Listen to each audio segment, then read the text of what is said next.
sejarah maupun yang sekarang ada di hadapan kita dimanapun, ketika orang berkuasa cenderung ingin melakukan kezaliman.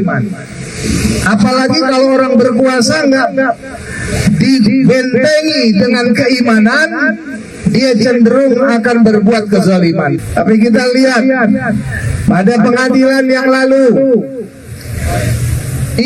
hukum bebas, tidak dipenjara pelakunya. Ini karena sudah sama kita ketahui bahwa ini adalah konspirasi melibatkan banyak pihak, semua pihak. Jangan Anda pikir tidak terlibat. Semua pihak yang terlibat semua dicatat oleh Allah Subhanahu wa taala dan akan dimintakan pertanggungjawabannya, termasuk Komnas HAM yang sekarang ini harusnya menangani kasus pelanggaran HAM. Maka semestinya mereka yang mendapatkan tugas untuk menjalankan tugasnya jangan turut serta jadi terlibat dalam pembunuhan biadab ini.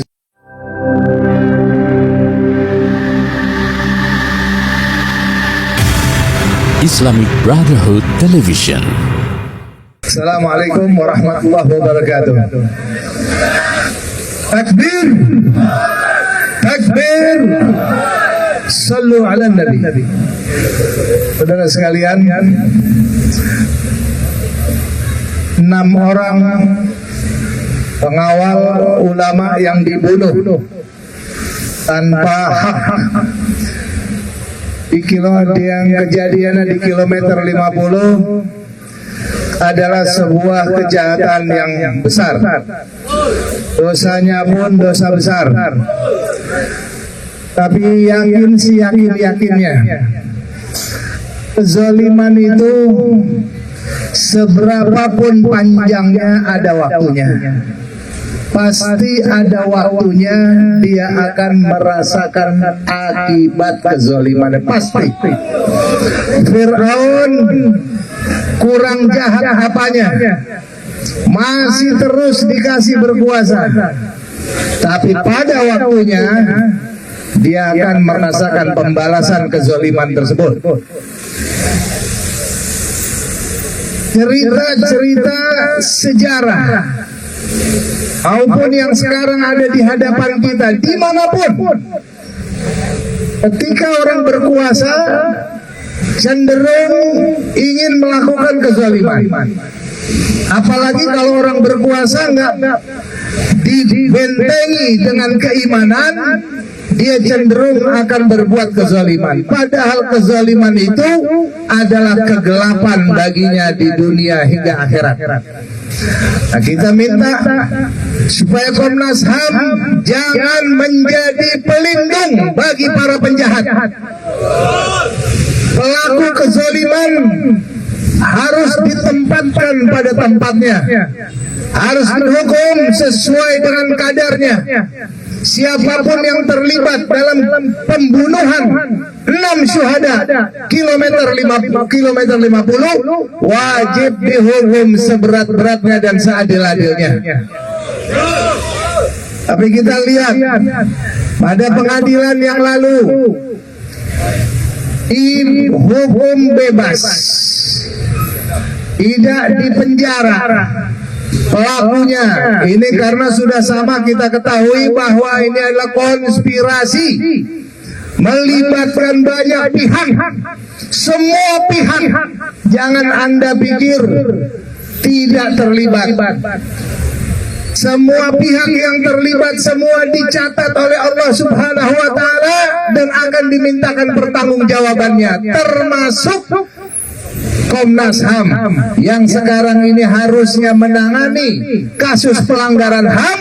Maka semestinya mereka yang mendapatkan tugas untuk menjalankan tugasnya jangan turut serta jadi terlibat dalam pembunuhan biadab ini, saudara sekalian. Nah, oleh karena itu kita tidak akan pernah bosan untuk selalu menyuarakan keadilan. Kalau hari ini kita menyaksikan 6 orang dibunuh tanpa dosa, 6 orang dibunuh lalu difitnah, maka besok kalau kita biarkan sekarang kezoliman ini, besok lusa akan kezoliman itu semakin besar dan semakin menimpa siapa saja. Sekarang kita biarkan 6 orang mati dibunuh sia-sia, maka siap-siap besok lusa puluhan, ratusan, bahkan ribuan orang akan dibunuh juga dengan sia-sia. Oleh karena itu, siapapun dari kita tidak mau akan ada kezaliman. Kemarin ini sudah 6 orang syuhada yang mati dibunuh, dibantai. Maka kita tidak menginginkan adanya korban-korban kezaliman lagi yang lainnya. Oleh karena itu, kita minta kepada Komnas HAM agar berlaku adil dan usut kembali, buka kembali kasus pelanggaran HAM ini supaya betul-betul bisa ditegakkan hukum seadil-adilnya, insya Allah Ta'ala. Dan kita mengingatkan semua, melawan kezaliman adalah kewajiban untuk kita semua. Apabila kita biarkan kezaliman ini, maka besok kezaliman akan semakin besar dan bisa jadi akan menimpa kita semuanya. Nauzubillah min dzalik. Dari saya cukup sampai sekian, dan insya Allah Ta'ala kita berdoa kepada Allah agar Allah Subhanahu wa Ta'ala memberikan kekuatan kepada para pengemban tugas dari Komnas HAM agar bisa melihat, mengusut kembali, membuka kembali masalah hukum ini, dan Komnas HAM bertindak dengan tepat.